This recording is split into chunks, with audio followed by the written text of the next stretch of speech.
Hey there, thanks for watching. I am here to do my weekly money diary where I show you exactly what I've spent this week. And the reason I do it on Fridays is because it so helps me stay accountable during the weekend if I have to face everything I've spent the week before. So without further ado, here is the hard evidence in written form. And let's get into it. So on Saturday, December 29th, I had a no spend day, thank goodness. I was supposed to go to a couple events and I ended up not going, which was good because it kind of let me rest up. So good move there. On Sunday was a bit of a big day because I felt like it was the last sort of week, it was the last weekend day before the new year, and I had some things I wanted to do and to take care of. So I ended up spending a little bit. I spent 37 bucks at Staples, and that was for like bookkeeping stuff going into the new year. I know there are tons of online programs to do it, and that's the way that I'm moving, but for the moment I also like to have like hard copies of receipts, and I like to see written out where all my expenses are going. This is primarily for eBay because while I don't believe I will be 1099'd, I won't be 1099 for 2017. I'm planning on or for 2018. I'm planning on scaling and ramping up for 2019. So I am expecting a 1099 then. So it's really important that I be organized. So that was the $37 at Staples, which would be deductible. I also spent $16 at Target. Wait for it, possibly TMI. I purchased an item of clothing, and that was an adhesive bra. Sorry for anyone watching, which I highly recommend because I was wearing a dress that I didn't want to show straps and I wanted to give it a shot. So for New Year's Eve, and I did, and it worked really well. So highly recommend. I would not have thought, but it ended up being a good buy for 16 bucks. I mean, come on. So then I spent $40 for gas, and then I had some additional like maintenance, like house maintenance items. I spent $220 for lawn care and $179 for O&R utilities. On Monday, New Year's Eve, I got an oil change, and that was $46 at a local place by me, car washes included, and I've been going there for years, and I really like them. So that was the spending on Monday. On Tuesday, New Year's Day, I spent nothing, thank goodness. And then for Wednesday, yesterday, the second day of the year, I spent $12 for groceries. I got like produce and some fresh food.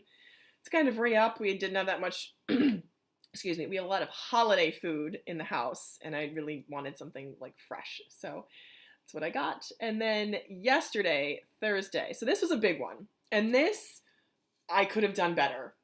But here's how I balance it out. So I spent $37 at CVS for personal care items. And by personal care, I mean I'm getting over what I think is really bad allergies in my chest that turned into like a chest cold.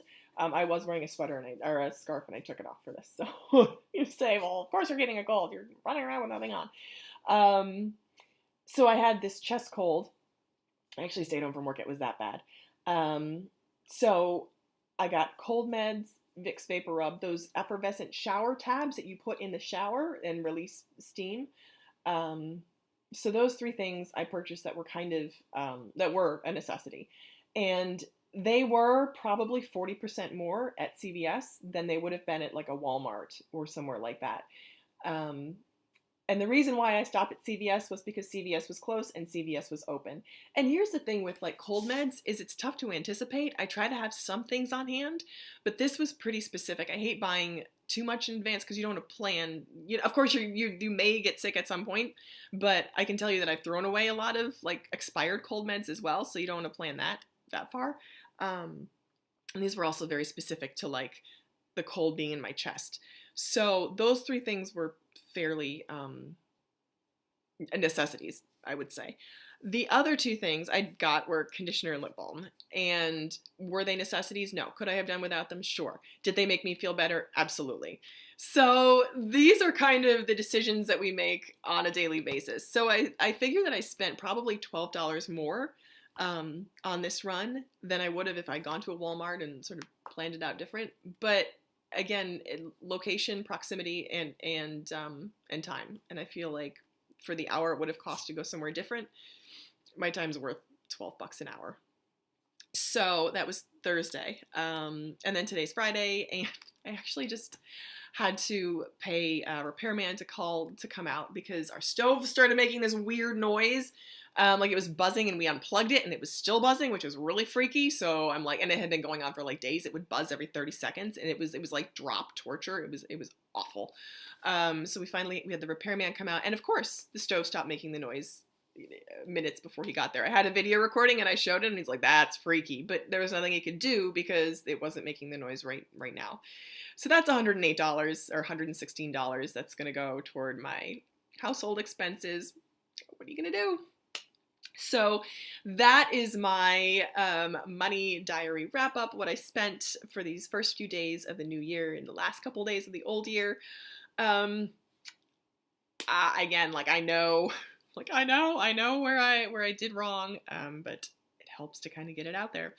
So thank you so much for watching. I hope this has been helpful, and why don't you let me know your favorite time-saving hints, because I would love to know, because I'm always looking for ways to save time and money saving hints, because they don't always go together. Thanks again for watching, and I hope you will keep watching. Bye.